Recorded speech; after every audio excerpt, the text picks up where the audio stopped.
सभी का आपके साथ मैं पल्लवी रविंद्र सिंह और बुलेटिन की शुरुआत सियासी गलियारों से आ रहे इस वक्त की सबसे बड़ी खबर के साथ करेंगे।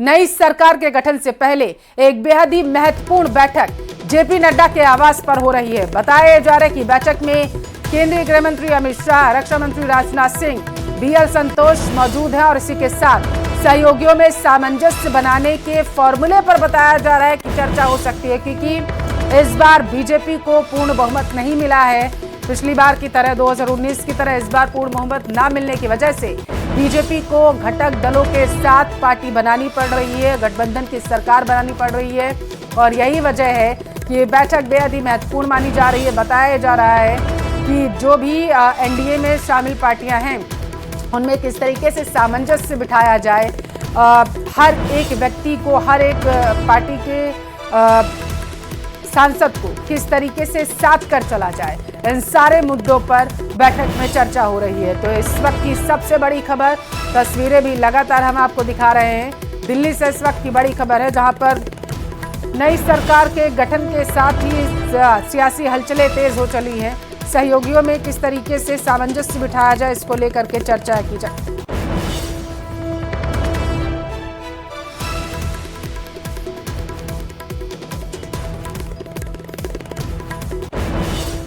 और चुनावी परिणामों के बाद मुख्यमंत्रियों की दिल्ली दौड़ जो है वो शुरू हो चुकी है। चुनाव के परिणामों के बाद आज दिल्ली आएंगे सीएम योगी, ऐसी जानकारी है। सीएम योगी आदित्यनाथ, बताया जा रहा है कि 5 बजे दिल्ली पहुंचेंगे। बीजेपी शासित सभी राज्यों के सीएम दिल्ली आएंगे। सीएम योगी कई बड़े नेताओं से, बताया जा रहा है, इस दौरान मुलाकात कर सकते हैं। तो बड़ी खबर आपके टेलीविजन स्क्रीन पर इस वक्त की पहुंचा रहे हैं, जहां पर बीजेपी शासित जो मुख्यमंत्री हैं प्रदेशों के, उनका दौरा जो है अब दिल्ली का लगने लगा है। इससे पहले हमने आपको बताया कि सूबे के मुखिया सीएम अजय लाल शर्मा भी दिल्ली जाने वाले हैं। हालांकि कल ये बड़ी बैठक जो है बीजेपी शासित जो प्रदेश हैं उनके मुख्यमंत्रियों की बैठक कल होनी है दिल्ली में, और आज से ही सारे मुख्यमंत्रियों का दौरा जो है वो शुरू हो चुका है। दिल्ली में बुधवार को एनडीए गठबंधन के सभी दलों ने प्रस्ताव पास कर नरेंद्र मोदी को अपना नेता चुन लिया, जिसके साथ नई सरकार के शपथ ग्रहण की तारीख और समय भी करीब करीब अब मुकर्रर हो चला है। नरेंद्र मोदी की अगुवाई में एनडीए गठबंधन 7 जून को सरकार बनाने का दावा पेश करेगा। 8 जून को नरेंद्र मोदी तीसरी बार राष्ट्रपति भवन प्रांगण में प्रधानमंत्री पद की शपथ लेते हुए नजर आएंगे।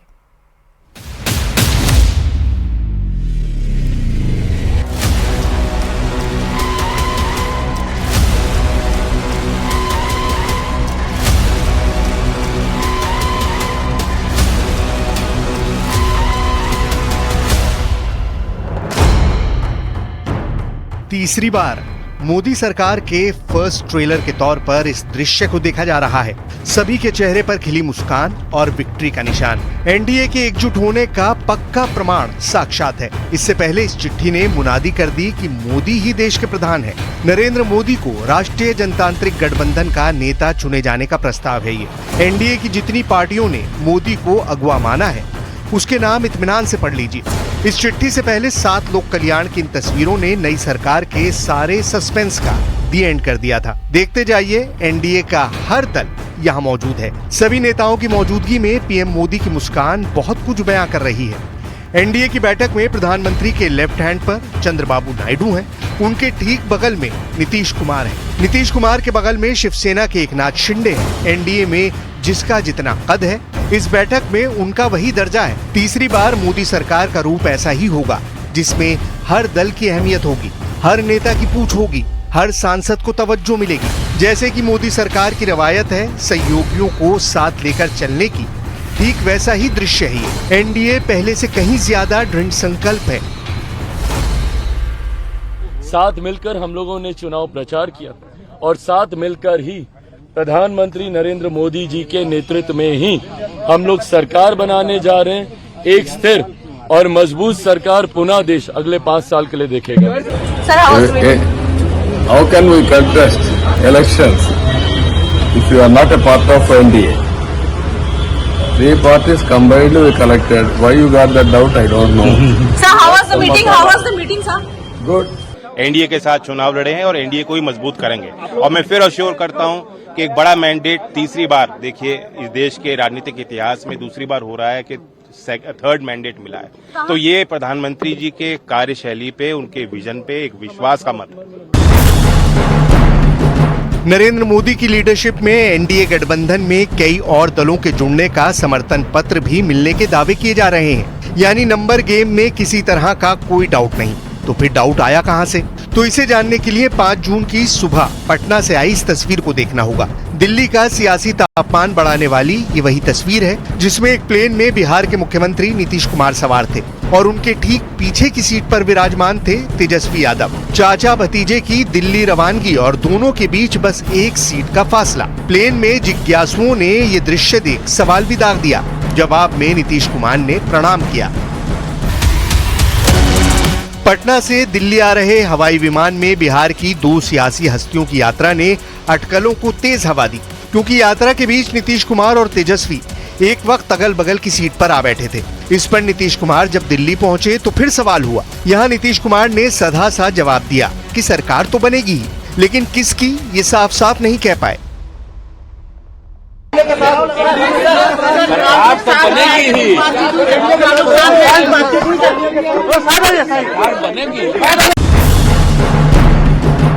नीतीश कुमार दिल्ली पहुंचे तब तक जून की भरी दोपहरी में रायसीना हिल्स की पहाड़ियों पर पीएम मोदी का काफिला फर्राटे भरने लगा था। राष्ट्रपति भवन पहुंचकर नरेंद्र मोदी ने रस्म अदायगी करते हुए अपना और मंत्रिमंडल का इस्तीफा महामहिम को सौंप दिया।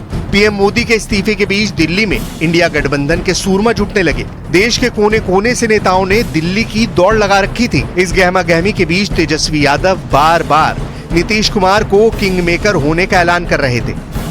और इस बार देखा गया पहली बार नरेंद्र मोदी जी खत्म हो चुके हैं, उनका मैजिक खत्म हो चुका है।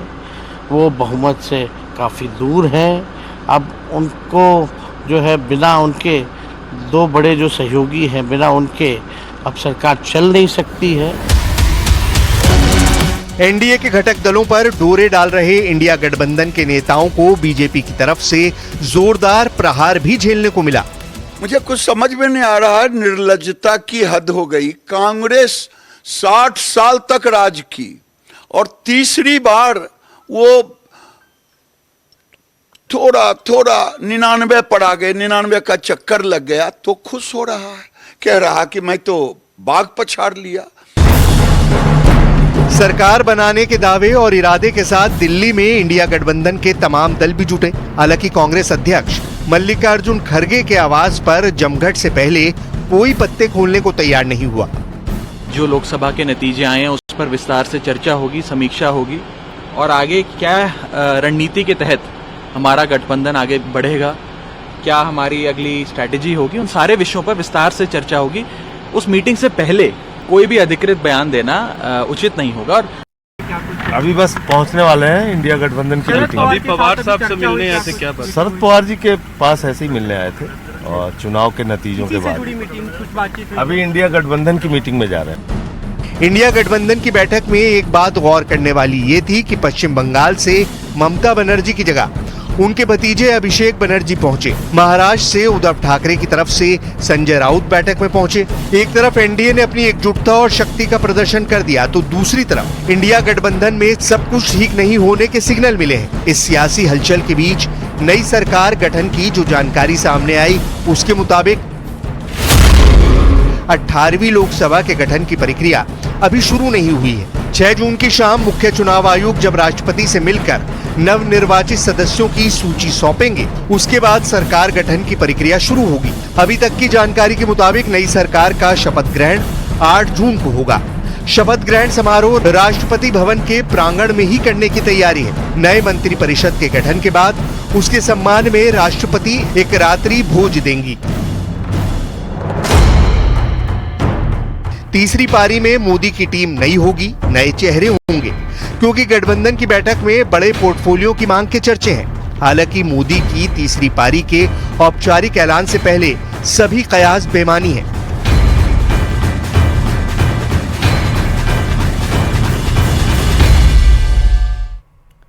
और जयपुर से बड़ी खबर है जहां पर मुख्यमंत्री भजनलाल शर्मा जो है बताया जा रहा है कि सीएमओ पहुंच चुके हैं। ईआरसीपी और शेखावाटी यमुना जल योजना पर बैठक होगी। मुख्यमंत्री भजनलाल शर्मा कुछ देर में बैठक लेंगे। तो इस वक्त की बड़ी खबर आपके टेलीविजन स्क्रीन पर। सूबे के मुख्य सीएम भजनलाल शर्मा अब थोड़ी सी ही देर में बताया जा रहा है कि बैठक लेते हुए नजर आएंगे। वो सीएमओ पहुंच चुके और इस दौरान सरकार की जो सबसे महत्वपूर्ण कार्य योजना रही है ईआरसीपी को लेकर के, और बताया जा रहा है शेखावाटी यमुना जल योजना पर बैठक होगी और आगे की रणनीतियों पर चर्चा की जाएगी। तो बड़ी खबर आपके टेलीविजन स्क्रीन पर। सीएमओ पहुंच चुके हैं सूबे के मुखिया सीएम भजनलाल शर्मा और अब से कुछ देर में बैठक का आयोजन होगा जिसमें कई महत्वपूर्ण निर्णय लिए जा सकते हैं, ऐसी संभावना।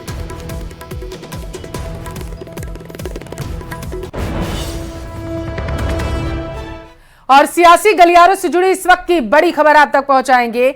चंद्रबाबू नायडू बताया जा रहा है कि कल दिल्ली आएंगे। आंध्र में शपथ ग्रहण की तारीख में बदलाव हुआ है।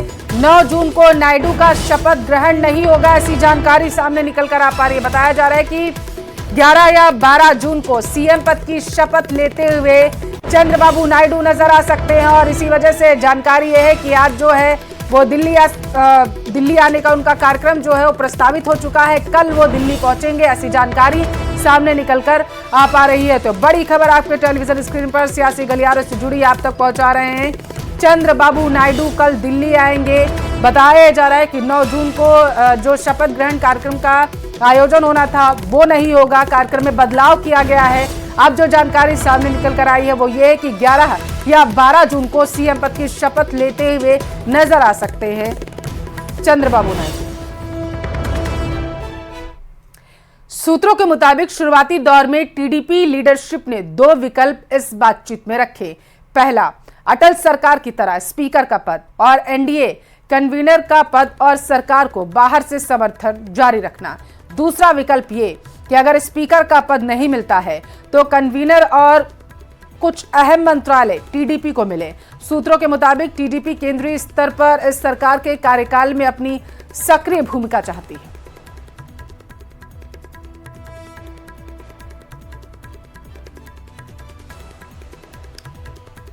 और अब खबर पहुंचाएंगे नीतीश कुमार की बात करेंगे आपसे, क्योंकि 3 मंत्रालयों की बताया जा रहा है कि नीतीश कुमार ने डिमांड कर दी। नीतीश ने जेडीयू के लिए रेल, कृषि और वित्त मंत्रालय की मांग की है। बताया जा रहा है कि रेल मंत्रालय नीतीश की पहली प्राथमिकता है, क्योंकि नीतीश कुमार पहले भी रेल मंत्रालय संभाल चुके हैं और यही वजह है कि उन्होंने प्राथमिकता के तौर पर रेल मंत्रालय को रखा।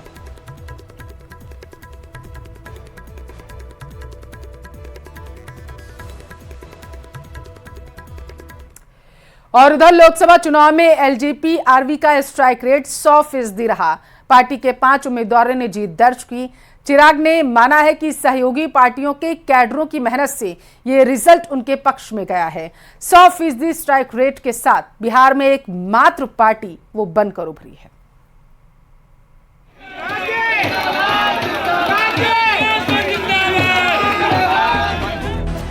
लोकसभा चुनाव 2024 के नतीजों ने एनडीए की सरकार बनने का दावा पुख्ता कर दिया। सीटों में कमी जरूर आई है, लेकिन प्रधानमंत्री के तौर पर नरेंद्र मोदी तीसरी बार शपथ लेने वाले हैं। कई रणनीतियां काम आई तो कई रणनीतियां फीकी पड़ गईं। बिहार में चिराग पासवान को 5 सीटें देने की रणनीति सही साबित हुई और एलजेपी आरवी ने 100% के स्ट्राइक रेट के साथ 5 की 5 सीटें जीत ली। अपने जीते हुए उम्मीदवारों के साथ मुख्यमंत्री से मिलने पहुंचे चिराग पासवान ने जीत में सहयोगी पार्टियों के कैडरों का समर्थन मिलने की बात कही। 2019 के चुनाव में एलजेपी को 6 सीटें मिली थी और सभी 6 सीटों पर एलजेपी के उम्मीदवार जीते थे। 2024 में भी स्ट्राइक रेट 10 से मस नहीं हुआ। चिराग के आत्मविश्वास ने कर दिखाया। उस दौर को भी याद करना होगा जब चिराग के कहने पर ही स्वर्गीय रामविलास पासवान यूपीए छोड़ एनडीए का हिस्सा बने थे और बेहतर प्रदर्शन किया था। आज इस जीत के साथ चिराग ने रामविलास का असली राजनीतिक वारिस भी साबित कर दिखाया। Bureau report, news 18। और वहीं दूसरी तरफ महाराष्ट्र से इस वक्त की दो बड़ी खबरें मिल रही हैं, आप तक पहुंचाएंगे। पहली खबर ये कि देवेंद्र फडणवीस आज दिल्ली आकर आलकमान से मुलाकात करेंगे। कल देवेंद्र फडणवीस ने इस्तीफे की पेशकश की थी। दूसरी खबर यह कि एनडीए में शामिल एकनाथ शिंदे गुट ने केंद्र में दो बड़े मंत्रालयों की मांग की है। तो बड़ी खबर आपको टेलीविजन स्क्रीन पर दो खबरें आप तक पहुंचा रहे हैं। महाराष्ट्र से निकलकर आ रही है। एक तरफ ये कि जो देवेंद्र फडणवीस ने इस्तीफा दे दिया था और इस सब के बीच उन्हें मान मनोवल का दौर भी इस वक्त जारी है और अब बताया जा रहा है कि वो पार्टी आलकमान से मुलाकात कर सकते हैं, ऐसी जानकारी है। और दूसरी तरफ ये कि एकनाथ शिंदे ने केंद्र में दो बड़े मंत्रालयों की मांग की है।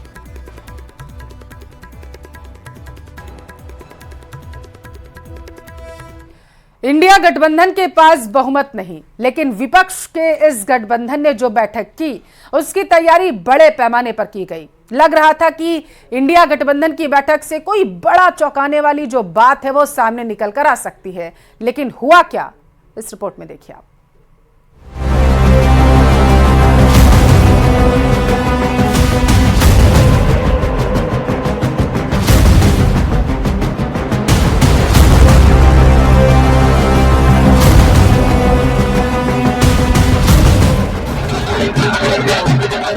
इस चुनाव में कांग्रेस ने 99 सीटों पर कब्जा जमाया है और वो इंडिया गठबंधन की सबसे बड़ी पार्टी है। अब ऐसे हालात में सवाल उठता है कि क्या 234 सीटें जीतने वाला इंडिया गठबंधन सरकार बना सकता है।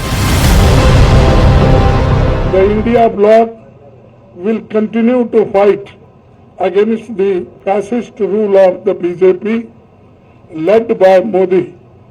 We will take appropriate steps at the appropriate time to realize the people's desire not to be ruled by the BJP's government, and this is our decision.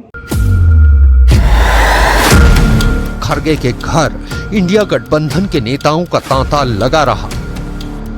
Samajwadi party के मुखिया अखिलेश यादव, आरजेडी के नेता तेजस्वी यादव, टीएमसी के नेता अभिषेक बनर्जी, एनसीपी के नेता शरद पवार और सुप्रिया सुले, आप नेता संजय सिंह, राघव चड्ढा समेत सभी नेता मीटिंग में मौजूद।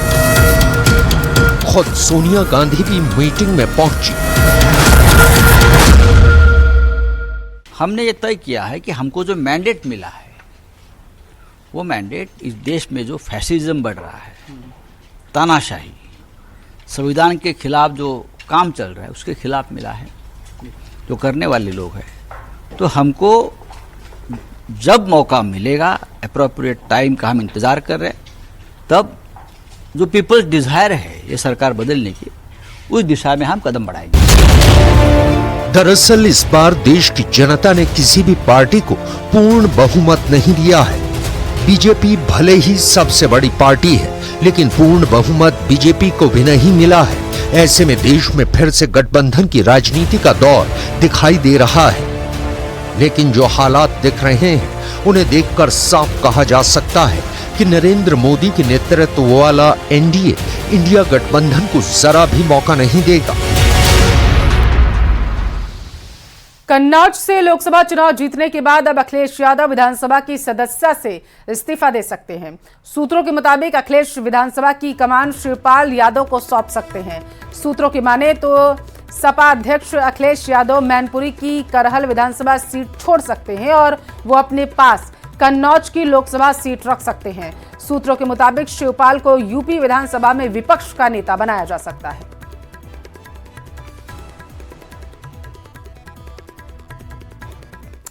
और इंडिया गठबंधन को लेकर एक बड़ी खबर मिल रही है। टीएमसी के नेता अभिषेक बनर्जी और समाजवादी पार्टी के मुखिया अखिलेश यादव के बीच आज 1 घंटे की मुलाकात हुई है।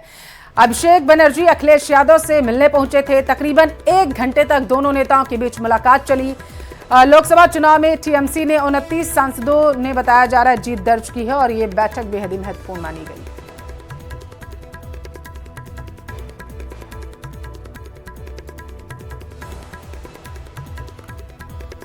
राजस्थान यूनिवर्सिटी से आ रही बड़ी खबर का रुख करेंगे। छात्रों की डिमांड के आगे यूनिवर्सिटी प्रशासन झुक गया है। बैग मोबाइल रखने के नाम पर बताया जा रहा वसूली हो रही थी। परीक्षा केंद्र के बाहर छात्र जो है वो मोबाइल और बैग रखते थे। अब मोबाइल और बैग रखने पर कोई भी शुल्क नहीं लगेगा, ऐसी जानकारी सामने निकलकर आ पा रही है। यूनिवर्सिटी प्रशासन ने बैठक के बाद इस मामले का आदेश जारी कर दिया है। अब बैग मोबाइल निःशुल्क सुरक्षित यूनिवर्सिटी जो है अपने पास रखेगी। यूनिवर्सिटी सालाना बताया जा रहा है कि 1 करोड़ रुपए वसूल रही थी। छात्र नेता शुभम की मांग पर यूनिवर्सिटी प्रशासन ने इस पूरे मामले पर संज्ञान लिया और फैसले का आदेश दिया। राजस्थान विश्वविद्यालय के 70 साल के इतिहास में छात्र शक्ति की आज सबसे बड़ी जीत हुई है। मैं बात कर रहा हूं अवैध वसूली की।